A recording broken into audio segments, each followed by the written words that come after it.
Et autour de moi, vous les connaissez aussi bien, pour animer cette causerie qui est en tout cas axée sur le choix du meilleur gestionnaire de notre pays, appelé Omar Bongo Ondimba. Et nous avons pêle-mêle, je vais les citer pêle-mêle, hein, Monsieur Nolin Mombo, parce qu'il représente le pouvoir, pour le Parti démocratique gabonais. Il est Nolin Mombo à ma gauche, à mon extrême gauche. Il représente le parti au pouvoir et surtout le candidat Ali Ben Bongo, mais il est le président de l'association des Gabonais de New York. Voilà. Et il y a M. André Boissa, je resterai toujours à ma gauche. M. André Boissa est représentant fédéral de l'UPG aux États-Unis en sa qualité de représentant du candidat Pierre Mambundu.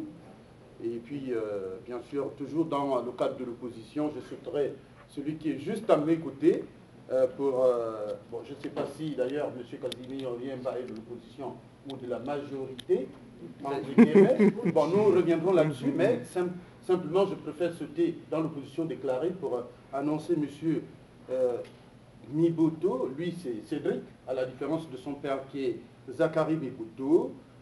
Il est donc le représentant du candidat de l'UGDD, qui est un parti influent au Gabon.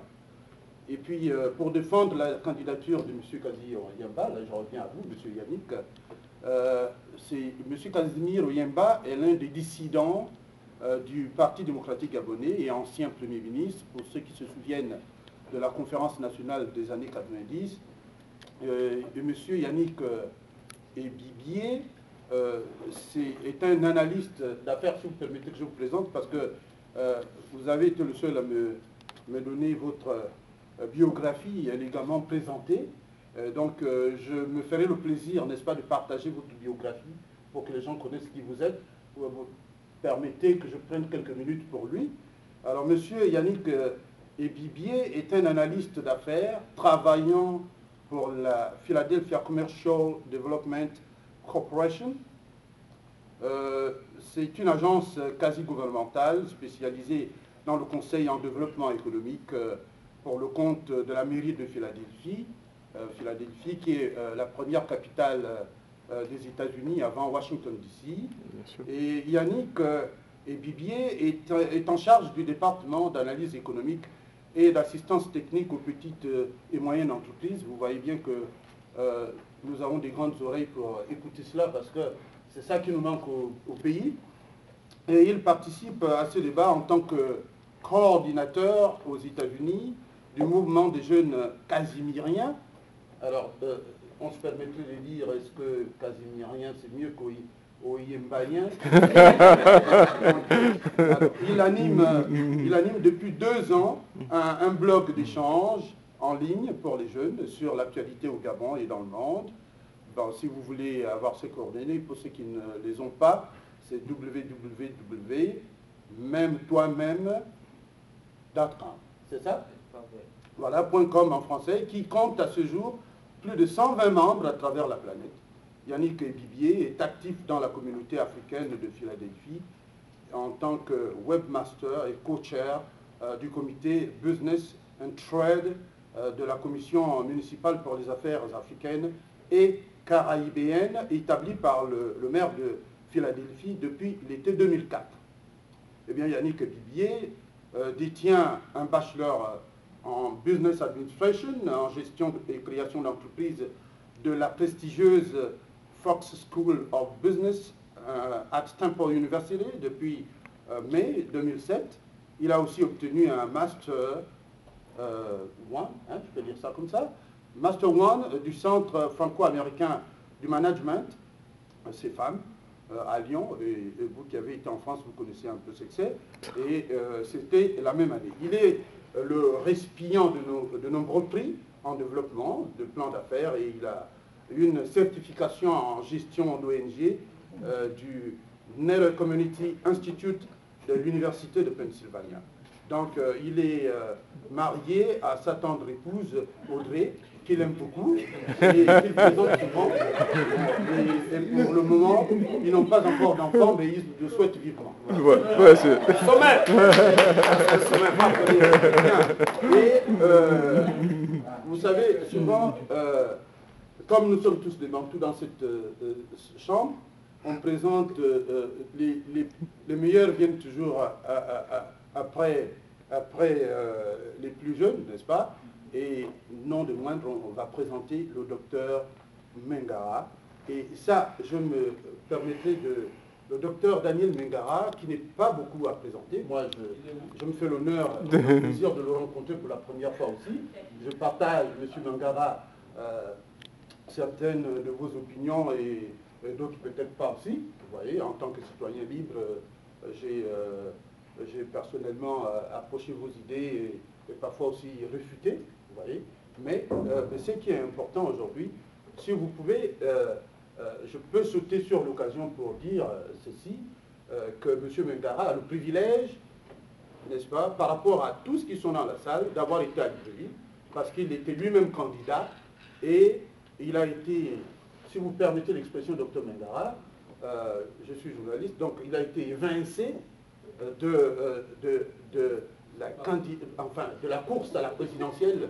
Bon, donc, j'aimerais appeler peut-être le docteur Mengara de nous faire un peu le portrait de ce qui s'est passé et pourquoi, avant que nous ouvre le débat. Ça, c'est vrai.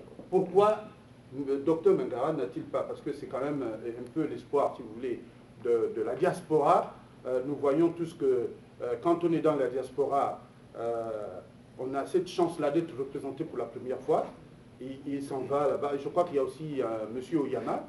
M. Oyama, certainement, reste dans la course. Et Dr Mengara, qui quand même, ça fait quand même 10 ans, n'est-ce pas, qu'il est dans la politique, un peu plus peut-être. Bon, et malheureusement, sa candidature n'a pas été retenue. Au-delà des on-dit, comme on a toujours dit au Gabon, je pense que c'est l'occasion qui nous est offerte pour l'écouter. Docteur Daniel Mengara. Merci, monsieur Badinga. Raphaël Badinga. Déjà, permettez-moi de remercier tous ceux qui sont là, parce que je crois que d'une certaine manière, ce sont des occasions comme celle-ci qui permettent d'engager le type de dialogue national dont le pays a besoin. Je crois que le problème du Gabon a souvent été que les Gabonais ont souvent hésité à se parler. Et quand je dis se parler, c'est-à-dire se parler les yeux dans les yeux, loin de la langue de bois, dans des occasions qui nous permettent de nous interroger sur non seulement nous-mêmes, mais l'avenir de notre pays, dans le contexte plus ou moins tabou qu'on a traversé au cours des 42 dernières années. Je trouve salutaire que finalement on puisse plus ou moins échanger pour explorer ensemble les possibilités qui s'offrent à notre pays. Donc c'est un grand merci donc, que j'adresse à M. Landry là-bas qui a été en contact avec moi pour me parler de cette occasion. Et je remercie évidemment tous ceux qui ont accepté d'être là. Vous savez, c'est pas souvent facile de se retrouver à côté de moi parce que beaucoup, plusieurs fois on m'a dit, mais si on me voit à côté de lui, qu'est-ce qu'on va penser donc je salue leur courage. Oui, docteur Daniel Mengara, vous allez continuer. Je voudrais simplement que vous, dans les remerciements, n'oubliez pas les principaux organisateurs, peut-être que c'est de ma faute. Bon, il y a juste votre voisin de gauche, M. Cédric Mibuto, qui s'est associé également à votre humble serviteur, plus que vous avez présenté monsieur Vignabou. Bon, je suis aussi l'un des artisans de cette rencontre, donc je considère... je considère...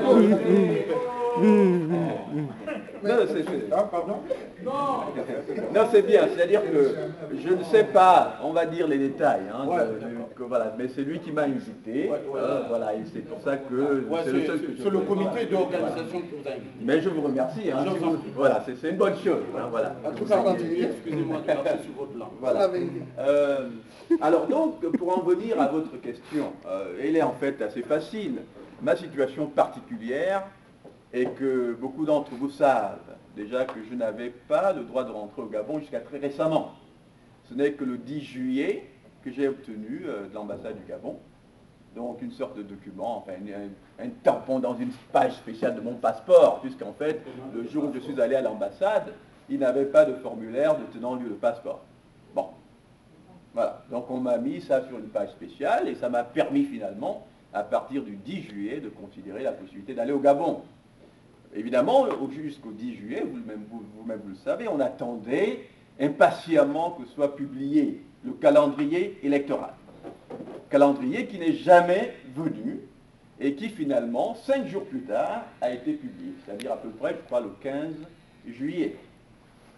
Et pour moi qui suis dans la diaspora, au moins exilé depuis tant d'années, ça m'a donné tout de suite l'idée d'aller au Gabon, éventuellement.